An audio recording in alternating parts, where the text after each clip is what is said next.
नमस्कार मंडळी. उन्हाळा चालू झाला आहे आणि उन्हाळा म्हटलं की थंडगार काहीतरी खायची इच्छा होते. पाणी पिऊन पिऊनच पोट भरतं, जेवणाची अजिबात इच्छा होत नाही. पण गरमागरम भातासोबत अशा मस्त चविष्ट आमट्या तुम्ही जर करून खाल्लात तर 2 घास जास्तच जातील. अगदी साधा घरचाच हलका फुलका आहार म्हणजेच डाळ भात म्हणजेच वरण भात. मी तुम्हाला मस्त अशी अख्खा मसुराची आमटी करून दाखवत आहे. साधी सिंपल पण चविष्ट.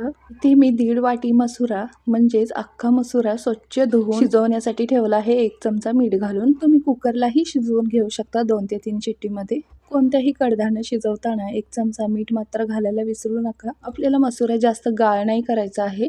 बघू शकता या पद्धतीने मी मसुरा छान शिजवून घेतला आहे. आता आपल्याला मस्त मसुराच्या आमटीला फोडणी द्यायची आहे. 3 मीडियम साईजचे कांदे बारीक चिरून घेतलेले आहेत. ठेचलेला 5 ते 6 लसणाच्या पाकळ्या आणि 2 मोठ्या आकाराचे टोमॅटो बारीक चिरून घेतलेले आहेत. आमटीला फोडण्यासाठी पातेल्यामध्ये 2 ते 3 पळी तेल घातलेलं आहे. 1 चमचा जिरं टाकलं. जिरं छान फुलल्यानंतर लसूण टाकला. लसूण छान असा कलर बदलेपर्यंत परतून घेतला आणि बारीक चिरलेला सगळा कांदा यामध्ये टाकलेला आहे. कांदा छान असा परतून झाल्यावर 2 टोमॅटो बारीक चिरलेले आहेत तेही सगळे त्यामध्ये टाकलेला आहे. टोमॅटो चांगला तेल सुटेपर्यंत आपल्याला परतून घ्यायचा आहे. कोणतंही वाटण न घालता या पद्धतीने मसुराची आमटी एकदा नक्की करून पहा. खूप छान होते. 2 घास जास्तच जाते. टोमॅटो छान असा परतल्यानंतर यामध्ये मी अर्धा चमचा हळद आणि 3 मोठे चमचे कांदा लसूण मसाला घातलेला आहे. ही कोल्हापुरी चटणी आहे.